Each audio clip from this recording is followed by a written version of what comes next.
I've broke the microphone already. Sorry. Okay, hello. My name is Karl Toomey, and like Rob said, I work for It's Nice That's creative agency, intworks.com. I'm going to talk about a few projects I've done, maybe outside work, so kind of side projects to do with humour, in a sense. So, that's me. The first thing I'd like to, this is kind of a bit of a background about the kind of stuff I like doing and the kind of stuff that influences me. And it's a thing called chindogu, and I don't know if people are aware of chindogu, but essentially it's the Japanese art of useless inventions. So essentially it's something that logically it makes sense. Somebody designed this to solve a problem, but it is so over the top, it's completely ridiculous. So I'll give you a few examples of chindogu. This is if you've got a bad cold, you've got you can wear a toilet roll dispenser on your head to, to stop kind of, it makes sense because you do need to carry around toilet roll and tissue paper if you've got a bad cold, but this just cuts that out, but it's totally ridiculous. This is like a baby grow mop, so, it makes sense. The baby's going to be on the floor, mopping around. Might as well use this. You're probably not a great parent if you're using this, to be honest. Probably get arrested. Two more quick ones. This is a magnifying glass cigarette lighter. Can't really smoke at night time, though. And this one, I actually really, really like this. This is a roll-on butter, which I think I would totally use that.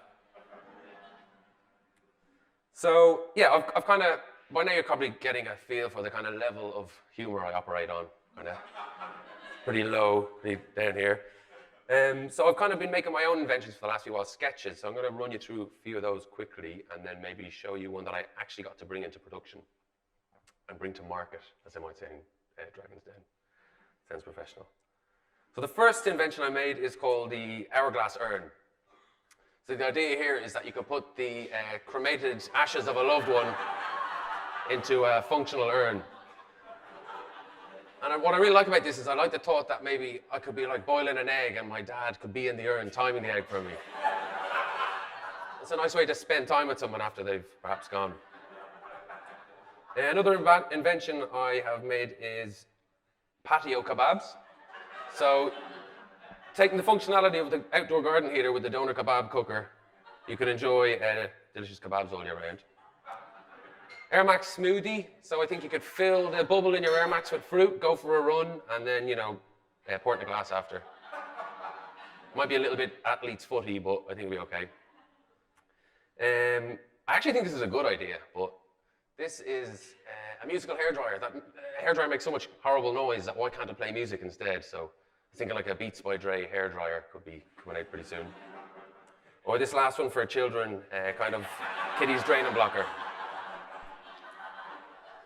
So a few years ago, I was kind of lucky enough to take one of my ideas into reality and kind of make it and try and sell it for a while in a kind of ridiculous episode. But it was all based around this idea of weighing scales. So a couple of pals of mine, Scott and Johnny and Renata in Dublin, I was working with those guys, and we basically bought loads and loads of weighing scales. You can see them there, tons of them, hundreds of them. And we opened them all up and took out the number dial to replace it with maybe something that was a bit more silly. So, instead of getting your weight in stone or kilogram, that maybe was something I thought would be a bit more fun, and that was celebrities. So you can get your weight, you can see it starts with maybe Baby Jesus, goes up to Gizmo, Prince, Roseanne, Mr. Ed, and then King Kong. It's pretty useful, I think you'll agree. So yeah, this was great. We did nice packaging for it, offered it in a few different colorways, and we ended up selling quite a few of them through a couple of websites like Firebox and people like that. Don't know if you've ever heard of them. They're good, check them out. But the highlight maybe of the scales came when, I actually don't know how this happened, but one day they ended up being on BBC TV, and I'm going to show you a little quick clip of that. Before we sit down, can I weigh you? I want to see what celebrities you weigh like. Come over here. Don't worry, I'm not going to... Can I weigh you then? Yeah, I've already weighed me. I'm Eric Bristow. OK, let's see. I don't know stones. Yeah, let's see. You are... No, it's not in stones. You are halfway between Danny DeVito and Stephen Hawking, like it says. That's all. With or without the chair. OK, thank you, Kirsten. Mr Maguire, come on, let's find out who you weigh. Half of John Candy. He's half of John Candy. So yeah, you get the idea. So pretty soon after that was aired, we got a letter from Judge Judy, who was one of the celebrities mentioned on the scales, a cease and desist letter saying if we totally didn't stop this, she would judge us and legally shut us down. So that was the end of the scales. The next, I'm going to call it an invention because I invented a person, a human, by the name of Gary Goals. This is something I kind of did maybe this time last year. It's kind of still going on, but I'm not really sure what's going on with it, but I'll give you a bit of background. I kind of moved to London in about 2009 and I wanted to find a team, a football team to play for. I didn't really know how to go about it. So I asked my friend Mark, who was also not from London, how he had found his team. And he told me this story about him putting this little note on a notice board near the pitches where he lives, saying, player available, call Mark, and his phone number, which I just thought was the most ridiculous, mental thing I'd ever heard. Also, this is just a mock-up I made in Photoshop, but that is his actual number if you want to give him a call. But yeah, I just thought this was hilarious, but it worked for him. He managed to find a team. So I thought, I'm going to do the same thing, except I'm going to maybe put a bit more detail into it. Mark didn't mention, how good he was, what position he plays, even how old he is. He could be 90. So I thought I'd fill in all those blanks on my own poster. So I designed this poster and put it up, which had striker available. I'll just read out some highlights from the poster. So it says, striker available. My name's Gary Goals and I am the top class striker and I will play for your team. I give a few stats about myself. Trials at Doncaster United, played against Wayne Rooney's cousin. I do all types of the goals, including free kicks and bicycle kicks.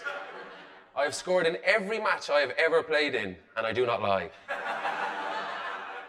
I've later found out Doncaster United isn't actually a team. I didn't even know that. You probably can't read the small print down there, but it says, please note, I will not go at the back, go in goals, or do rolling sub. And essentially what that means, if you're not into football, he's just a selfish bastard.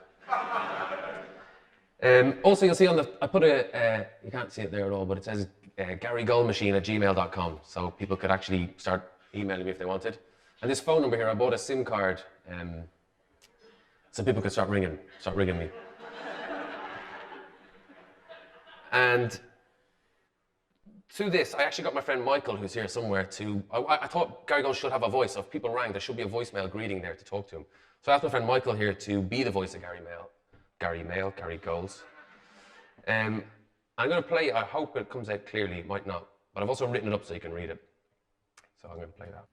Greetings and salutations. You've reached the voicemail of Gary Goals. I'm not able to take your call right now because I'm either playing a match, out with a lady, or hitting the gym hard. I am a top-class striker, immediately available for 4-a-side, 6-a-side, or 12-a-side games. I'm based around Hackney, but I'm willing to travel up to and including 2 miles from Hackney. If you would like me to play in your game, leave your name, where said match will be taking place, the colour of the football clothes that they wear, and general quality of all the other people playing in the football game. I am a top-class striker with a proven track record of scoring goals and winning games for teams all over Ireland, all over Europe, especially Ireland. A couple of things I won't do: go in the back, go in goals, or do rolls. That's my favourite line. Scoring goals all over Europe and all over Ireland and all over Europe, but especially Ireland. So everything was ready. We put up these posters around the football pitches just over there, the Power League in Shoreditch, and over on a couple of lampposts as well. And I didn't really know what was going to happen. I was kind of hoping I'd be happy with 5 texts, maybe 5 emails, a couple of voicemails. I wasn't quite sure what was going to happen. But I remember we put them up on the first day. It was a Monday lunchtime. And we put a few up. And I remember putting the SIM in my phone that night when I got home to see if anyone had mailed or texted or whatever it was. And this was the message I was greeted with. You have 153 new messages. So holy shitballs, it had totally kicked off. Gary was a hit. So essentially, this is the same night, I was getting 10 texts a minute. The phone did not stop calling, and I essentially had to turn it off.